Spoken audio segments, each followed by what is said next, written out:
और अब अपने रस पर आता हूँ। जो भी पढ़ता हूँ आप सभी से जुड़ना चाहता हूँ। और सबसे पहले ये चार पंक्ति संभालें, कुछ लग जाए कि ठीक ठाक पढ़ दिया हो तो सूचित कीजिएगा। आप सभी से अनुरोध करता हूँ कि अपनों की महफिल में मेहमान रहा हूँ मैं, अपनों की महफिल में मेहमान रहा हूँ मैं।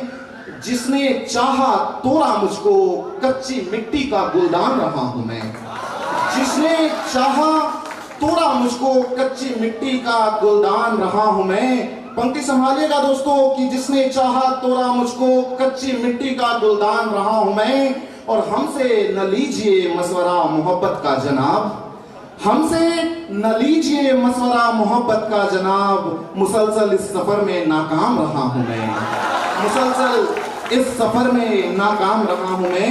और एक मतलब एक दो शेर यूं देखें कि जिसकी भी उस पर नजर पड़ी, जिसकी भी उस पर नजर पड़ी, वो सब उसके दीवाने हो गए।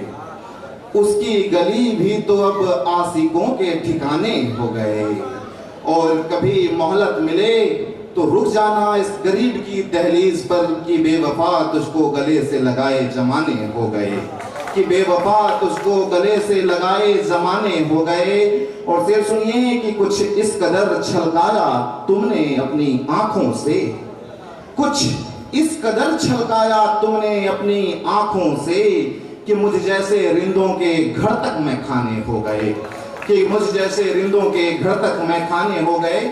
समय की थोड़ी दिक्कत है तो एक आखिरी कविता रखकर और मैं अपना स्थान लूंगा कि ये कविता बेसिकली इसके लिए है कि जब एक लड़का जब दिल में कोई और होता है और शादी किसी और से करने चला जाता है, उस समय की क्या अनुभूति है, क्या महसूस करता है, इस पर मैंने कुछ अपने विचार को प्रकट करने की कोशिश की है। सुनिएगा कि कहना पड़ रहा है बहुत मजबूर होकर, चिराग भाई, अनंत भाई, कि कहना पड़ रहा है बहुत मजबूर होकर, किसी के पास जा रहा हूं किसी से दूर होकर। कहना पड़ रहा है बहुत मजबूर होकर, किसी के पास जा रहा हूं किसी से दूर होकर। कि नए होंगे लोग वहां पर, नए नए जज्बात भी होंगे, दिल में चुभती कांटों की भांति कुछ पुराने ख्यालात भी होंगे। कि दिल रोएगा, दिल रोएगा और मैं मुस्कुराऊंगा मगरूर होकर, किसी के पास जा रहा हूं किसी से दूर होकर। कि बहुत धन्यवाद त्रिनेत्र भाई आपका। और आगे सुनिए कि कोई गम किसी खुशी पर भारी होगा, कोई गम किसी खुशी पर भारी होगा। लोग बधाई देंगे मुझको और मेरे लिए फनकारी होगा, और मेरे लिए फनकारी होगा। बिखर जाएगा मेरा भी किस्सा इश्क का दस्तूर होकर, किसी के पास जा रहा हूं किसी से दूर होकर। बहुत धन्यवाद। आखिरी दो पंक्ति सुनिएगा कि दोस्त करेंगे जिक्र किसी का, ये अमूमन सबके साथ होता है कि दोस्त करेंगे जिक्र किसी का, पर कोई और होगा मेरे पास। भरी महफिल के कोलाहल में ओझल होंगे दिल के एहसास, ओझल होंगे दिल के एहसास। और अधूरी रह जाएगी, अधूरी रह जाएगी कहानी मेरा मशहूर होकर, किसी के पास जा रहा हूं किसी से दूर होकर। और सभी आशिकों के लिए आखिरी पंक्ति पढ़ता हूं कि क्या करना पड़ेगा कि चिट्ठियां सब जलानी होंगी, चिट्ठियां सब जलानी होंगी, किताबों से गुलाब फेंकना होगा। कि चिट्ठियां, आप लोग बहुत शांत हो गए हैं, थोड़ा सा सूचित करें, अच्छा लगेगा। अंत कर रहा हूं मैं अपना कि चिट्ठियां सब जलानी होंगी, किताबों से गुलाब फेंकना होगा। रह न जाए किसी की तस्वीर मेरी आंखों में, बार बार आईना देखना होगा, बार बार आईना देखना होगा।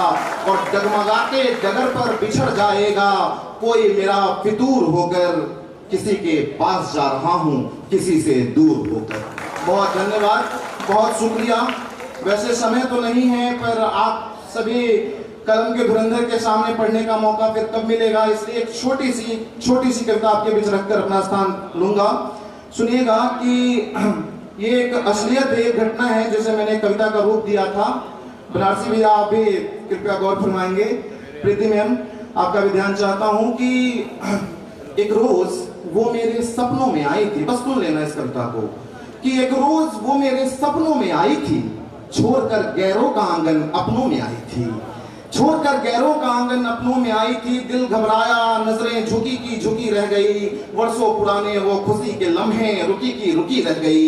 एक आगोश था दिल में, एक आगोश था दिल में, कुछ सिकवा कुछ गिला भी तो था। क्या करता मैं भी वर्षों के बाद मिला भी तो था, क्या करता मैं भी वर्षों के बाद मिला भी तो था। एक दुआ थी, एक दुआ थी इलाही खत्म ना हो जाए ये रात। दुविधाओं में मैं घिरा, अब कहां से शुरू करूं बात।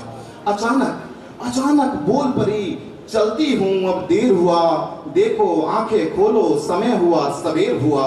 फिर मेरे कपकपाते होठों ने पूछा, क्या मेरे बर्बादी के जश्नों में आई थी।